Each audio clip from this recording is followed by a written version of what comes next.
Now, I know that most people these days haven't studied Greek rhetoric. That went the way of teaching Latin in schools as well. Um, I didn't have Latin, but I was taught Greek rhetoric. And it's very interesting to me the parallels between Greek rhetoric and the 4R model.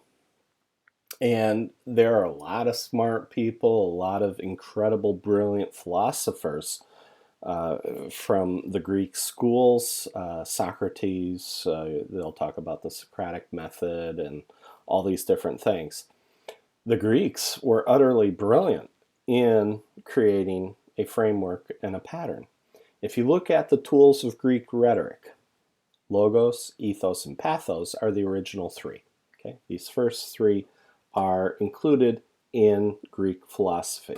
Now, I borrowed the idea of rhema from our Pentecostal charismatic friends in the Christian denominations because I just think it's absolutely stunning and amazing, that word, when applied to business. And this is actually really important if you're an executive and you want to create a team like what we described earlier in some of the slides, where the team members are willing to throw each other under the bus. You really have to be able to understand these basic tools and concepts of classic Greek philosophy and classic Greek rhetoric. Okay? And you're going to start to see some of the patterns are parallel between Greek rhetoric and the 4R model. Logos in Greek literally means word or words. Ethos used to mean the place that we live. Pathos is the root word for passion. So, when we're looking at logos and words, that's why definitions are so critical. And that's really when we use the word definition. This also mirrors the 4D model, since the 4R model is the individual version of the 4D model. Okay, right definitions. Okay. And so words and definitions, if the executives are using the words and they're using words one way and it means one thing, but the organization understands it instead of the language of leadership, they look at it through the lens of the language of management. What the executives intend as inspiration and vision ends up creating a different thing when heard through the lenses of, or the filters of, the language of management. But logos is basically right truth or the right definitions. Okay.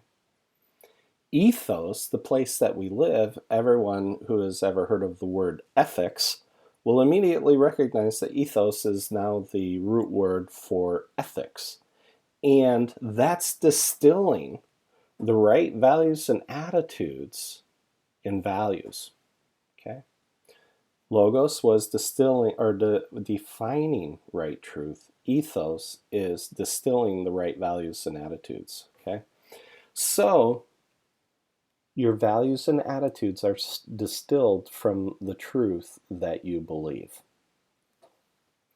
Pathos, which is a very living word, it's the word for passion. It's an action word.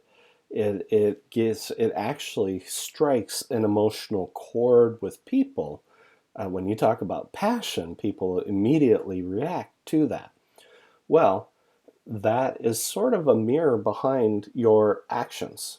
Okay, so that's not a one-to-one match, but it's pretty close. All right, because if you've got your correct truth, if you've defined that, and then you've distilled the right attitudes and values, then you should deliver the right actions, and you should be able to do that with passion. Okay. Now it's this last one that gets really interesting, because rhema is not part of original Greek rhetoric. Rhema literally means word in action or living word. At least that's the way it was explained to me. And if you think about the word inspiration, that literally means God breathed. Okay? And if you want to breathe life into your teams, you have to first speak life into your teams. So you should be extremely careful about the words that you use when working with your teams. Because if you use the wrong words, you will risk getting the wrong results by going through the model here. Rhema as the living word. That's the word in action. If you've got a truth and then you're seeing a result of that truth, a physical, tangible result of an idea, then that physical result is literally a word brought to life. Okay? And so it becomes a formula. Logos plus ethos plus pathos equals rhema. It's just like the formula, right truth plus right attitudes plus right actions equals right results. You can do the right definitions plus the right distillation plus the right delivery equals the right drive for the 4D model.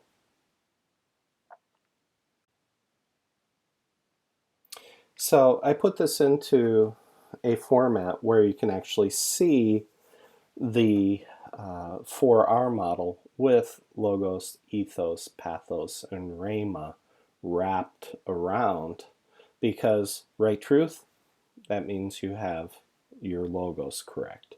You have your definitions.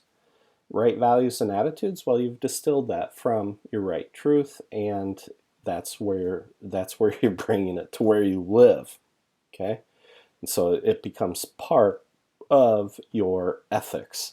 Here in the West, we are dominated by the Judeo-Christian ethic and the Protestant work ethic. So when you have a certain truth, it's going to manifest itself in the values and attitudes. And those first two will impact the delivery of your right actions. And with, and if you're doing your work and you're working hard, and you're passionate about your work, then you're going to be able to deliver remarkable results. And so that becomes rhema, the right results, or remarkable results, or stunning results, where people just step back and go, wow, how did you do that? How did you create a team where the team is willing to throw themselves under the bus for each other, instead of throwing each other under the bus, which is the usual course of business in many companies where they have a toxic environment. When you can create a team where the team members are willing to throw themselves under the bus first in order to save their team member, then you know you've achieved what we're trying to get to in the 4R model. And isn't that what every executive, every leader of a company really wants?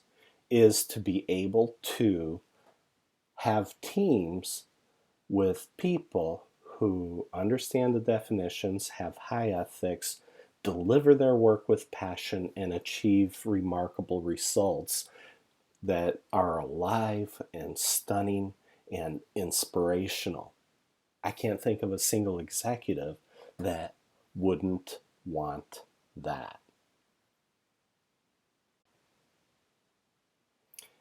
If you're going to be working with teams, you're going to be working with individuals, and you're going to be working with individuals whether you're working on product development teams, program teams, portfolio teams, leadership teams, or even executive teams, the C-suite.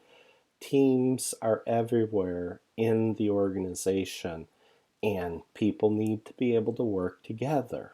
And so I'm not going to go deep into personalities here, but I'm going to touch on some very key things that I think are extremely important for understanding on how to make the teams work and how to help people work together so that they don't throttle each other.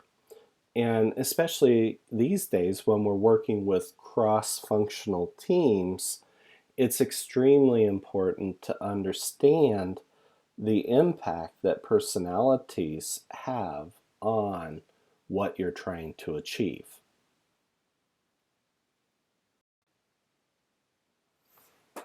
If you've been around for any amount of time, if you happen to be married and have kids or grandkids, you're going to have a certain probably view of the world.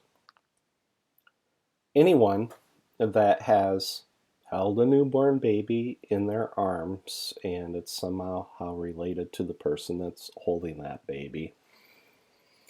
And if you compare that little one to, let's say, you have another baby a few years later, and you're holding that one in your arms, and then maybe a few years after that, you have a third one. From day one, I can guarantee you that there is a portion of that little person that is already hardwired in. People will be able to identify very quickly the personality of that baby as it's developing and as it's growing. And so, there's been this long discussion about, is it genetic? Is it environment? Every one of us is a victim of our environment.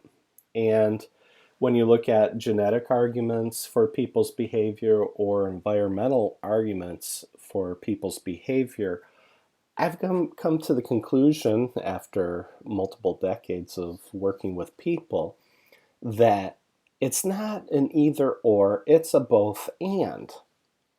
And so the amount of genetics, that circle might be very small, it might be very big, the environment part might be big or it might be very small. They both have an impact on the individual. Can give you an example. I don't know how many of you have taken personality tests. There's a ton of studies out there that basically savagely destroy personality tests as not much better than voodoo when trying to actually predict what a person's like. If you've been around as long as I have, you've probably figured out how you can bypass those.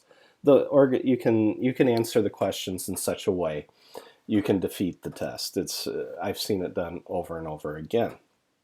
But I can give you an example of where we did a personality test, and this is going back about 35 years in time. We're working with a company and we're hiring a salesperson. We did the personality profile on him, and according to his personality profile, this guy should have been able to talk a hungry dog off a meat wagon, and the dog would have thought it got a great deal. And for the first 6 months, it was true. He was knocking sales out of the park, and it was a really great win-win when the company hired this salesperson. Suddenly, his sales totally tanked. I mean, we're just talking, it was like a 180-degree complete turnaround and flop.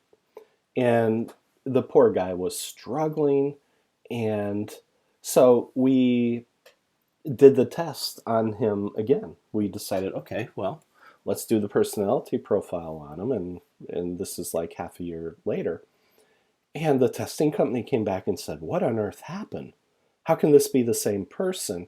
And so the testing company said, hey, find out what's going on in the background. And something life-changing has happened with this guy for his personality to completely flip the way that it did. Turned out he was going through an extremely nasty, bitter divorce. Incredibly bitter. They were fighting over everything. The house, the kids, the truck, the dog. It sounded like a very bad country western song in the end. And it was like, you got to be kidding me. That somebody could make that big of a switch in their personality. But the testing company was correct. The person did go through a traumatic divorce. And it ended up impacting his ability to perform his role in the company. Just absolutely devastated him. So the president of the company had a chat with this salesperson, and they agreed that, yeah, it's probably best to part ways as friends while it's still possible, because he was to the point where he's just like going, I can't do this job anymore. And so in the end, he became an entrepreneur, started a construction business, and became incredibly successful in the construction industry, using his sales ability, but also hands-on physical labor, probably as a form of therapy, to get over the trauma of having gone through such an incredibly nasty divorce. Now, I believe that there's a third element to personality that overrides environment, that overrides genetics, and I would call it choice, or I might even go as far as to call it free will. I know that there's a lot of people that insist that we don't have free will. I'm not going to get into a theological debate over that or about that, but I'm going to challenge you with this. I'm sure many of you have seen the inspirational speaker, the guy with no arms and no legs, who does inspirational speeches all over the world.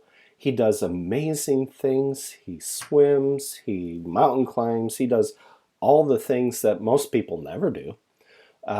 He's just an amazing example of a person whose genetics were against him, whose environment was against him physically, and yet through choice and sheer will, just having a will that was unbelievable, he overcame both. And so when people talk about, genetics or environment, I almost start to yawn these days, because I know ultimately everybody has a choice. Everybody can choose to overcome either their environment or their genetics or both. For some people, that band is very thin. For others, it's much bigger. And those are the people that actually achieve remarkable things.